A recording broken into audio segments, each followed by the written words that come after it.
जय श्री राम मित्रों। आज का वीडियो बहुत खास है। क्यों? क्योंकि भारत का एक स्वर्णिम काल का उदय फिर आपको देखने को मिल रहा है धर्म ध्वजा के तौर पर। 500 वर्षों से जो एक स्वप्न हमने देखा था, वो स्वप्न आपको धरातल में देखने को अब मिल रहा है। कल ही के दिन प्रधानमंत्री मोदी के कर कमलों से यह धर्म ध्वजा राम मंदिर में अंतिम रूप से अध्यारोपित हुई। और आखिर इसका वैल्यू क्यों है, इसका महत्वता क्या है, आखिर धर्म ध्वजा का मतलब क्या होता है, साथ ही साथ इस धर्म ध्वजा में बना हुआ ये वृक्ष किस चीज का संकेतक है, ओम का आखिर क्या मतलब है, और ये जो कोविडार का जो वृक्ष है साथ ही साथ हमारे लिए क्यों इंपॉर्टेंट है, और ये पूरी की पूरी धर्म ध्वजा शब्द क्यों यूज किया गया, यह ध्वज किस चीज से बना हुआ है, इसके बारे में हम सिलसिलेवार तरीके से आज डिस्कस करेंगे और जानेंगे कि ये हमारे लिए कैसे, हमारे एग्जाम के लिए, इंटरव्यू के लिए और आम जनमानस के लिए कैसे इंपॉर्टेंट है। एक नजर देख लेते हैं। सबसे पहले हम बताते हैं कि धर्म ध्वजा आखिर क्या है। तो भैया, धर्म ध्वजा एक धार्मिक रूप से भी बहुत इंपॉर्टेंट रोल प्ले करता है। कैसे? क्योंकि याद रखिए कि जैसे ही ये शब्द आप पढ़ेंगे धर्म ध्वजा, इसका मतलब ये है कि ये जब भी मंदिर के शीर्ष पर लगेगा, इसका मतलब है कि मंदिर अब पूर्ण हो चुका है। मंदिर का जो नवनिर्माण चल रहा था वो पूर्ण हो चुका है। एक बार पढ़ लेते हैं कि राम मंदिर की शिखर पर ध्वजारोहण यानी फ्लैग होस्टिंग इसलिए किया गया क्योंकि यह उस मंदिर की निर्माण पूर्णता का प्रतीक है। साथ ही साथ इस ध्वजा को धर्म ध्वजा इसलिए कहा गया क्योंकि इसमें 3 चिन्ह बने हुए हैं, सूर्य, ओम और कोविडार वृक्ष। आज हम इसको बहुत अच्छे से डिस्कस करेंगे। प्रधानमंत्री मोदी ने बोला कि यह चिन्ह राम राज्य के मूल्य और साथ ही साथ सनातन धर्म के सिद्धांतों का प्रतीक है। याद रखिए, फिर से इस शब्द का रिपीट कर रहे हैं, राम राज्य के मूल। और राम राज्य से तात्पर्य क्या है? किसी राम के जितने आदर्श थे, इट मींस सर्वजन हिताय सर्वजन सुखाय, प्रजा का कल्याण होना चाहिए, प्रजा हमेशा सुखी होना चाहिए, राम राज्य के वो है मूल।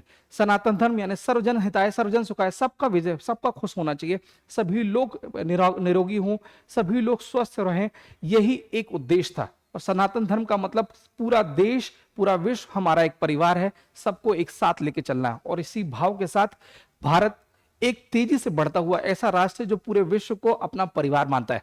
इसी बात की परिकल्पना हमारे पूर्वज से लेकर आज भी हमारे प्रधानमंत्री इसी चीज को आपको एक धरातल पे दिखाने की कोशिश करते हैं। साथ ही साथ ध्वज बहुत मजबूत सामग्री से बना है, जो कि हमने डिस्कस किया था कि आखिर किस सामग्री से बना है। तो ये पैराशूट ग्रेड कपड़ा से बना हुआ है। इसका मतलब ये है कि हवा, धूप, बारिश का इसमें कोई भी इंपैक्ट आपको देखने को नहीं मिलेगा। जनरली आप रेलवे स्टेशन में जो ध्वज देखते हैं, तो भारत का ध्वज देखते हैं, तो कभी कभी धूल से, मिट्टी से सन जाता है, बारिश की वजह से खराब हो जाता है, मगर ये पैराशूट ग्रेड का कपड़ा है जो कभी खराब नहीं होगा। साथ ही साथ ये जो बना हुआ है, ये जो पोल है, ये तकरीबन 30 फीट लंबे पोल पे ये लगाया गया है। साथ ही साथ बता देते हैं कि ये ध्वजा दाएं कोण यानी राइट एंगल ट्राइंगल का बना हुआ, लगभग 22 फीट लंबा और 11 फीट चौड़े कपड़े से ये पूरा का पूरा बना हुआ है। अब हमारे लिए चर्चा था और मैंने बोला था कि कोविडार वृक्ष के बारे में हम चर्चा करेंगे। आखिर कोविडार वृक्ष क्या है? तो सबसे पहले जान लेते हैं कि इसका नाम कैसे पड़ा। यह उस पेड़ का नाम है कोविडार वृक्ष। यह सामान्य पेड़ नहीं है। इसका मतलब क्या है? सामान्य पेड़ से तात्पर्य यह है कि जैसे जनरलाइज एक ही पेड़ नॉर्मल तुलसी देखने को मिलता है, पीपल देखने को मिलता है, मगर ये 2 वृक्षों को मिलाकर इसका निर्माण हुआ है। तो यह पेड़ सामान्य पेड़ नहीं है। पौराणिक मान्यताओं में इसे मंदार और पारिजात के मिश्रण को मिलाकर बना हुआ एक पेड़ के तौर पे जाना जाता है, जिसे आज के टाइम पीरियड में हाइब्रिड बोलते हैं। ठीक है, जैव विज्ञान में आजकल हम इसे हाइब्रिड के तौर पे देखते हैं।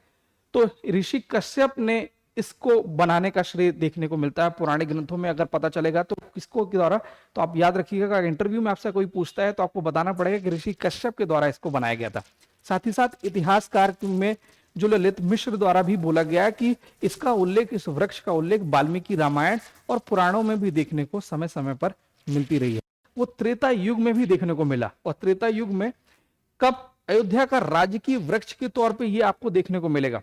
आप सोचिए उस टाइम की पीरियड, मतलब आज जो राम मंदिर की परिकल्पना कर रहे हैं, जो हमारे बैठे हुए हैं इंटेलेक्चुअल लोग, उन्होंने उस राजकीय वृक्ष को उठाकर इस धर्म ध्वजा पर उसको अध्यारोपित किया है। समझिए तो इसका इंपॉर्टेंस कितनी होती है। ये त्रेता युग में अयोध्या का राजकीय वृक्ष था और रामायण में अयोध्या कांड में आपको यह वृक्ष देखने को मिलेगा। उल्लेखित है कि भरत की सेना जब लौटते हुए इस धर्म ध्वजा के साथ आ रही है, तो लक्ष्मण ने जैसे ही देखा तुरंत वो प्रफुल्लित होगा कि नहीं, ये तो मेरा भाई आ रहा है। क्यों? क्योंकि फ्लैग में वो कोविडार का वृक्ष था, और कोविडार का वृक्ष उस टाइम पीरियड में केवल उस राजवंश का प्रतीक था। साथ ही साथ वैज्ञानिक बात करते हैं तो कोविडार का वृक्ष काफी औषधि रूप से भी हमारे लिए इंपॉर्टेंट है। साथ ही साथ इसकी छाल, फूल हमारे लिए बहुत इंपॉर्टेंट है, और आयुर्वेद में इसकी छाल को कुछ ना कुछ जड़ी बूटी के तौर पर भी यूज किया जा सकता है। और इसका हम डिस्कस किया था कि ये दो मिलकर बनाए, ये हाइब्रिड पौधे के तौर पे आपको इसको देखने को मिलेगा।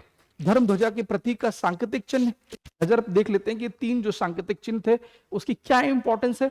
तो सूर्य, भगवान राम के सूर्यवंशी, जो सूर्यवंश था उनका, तो भगवान राम सूर्यवंशी थे, इसलिए सूर्य का प्रतीक उनकी राज परंपरा का संकेत के रूप में देखने को मिला।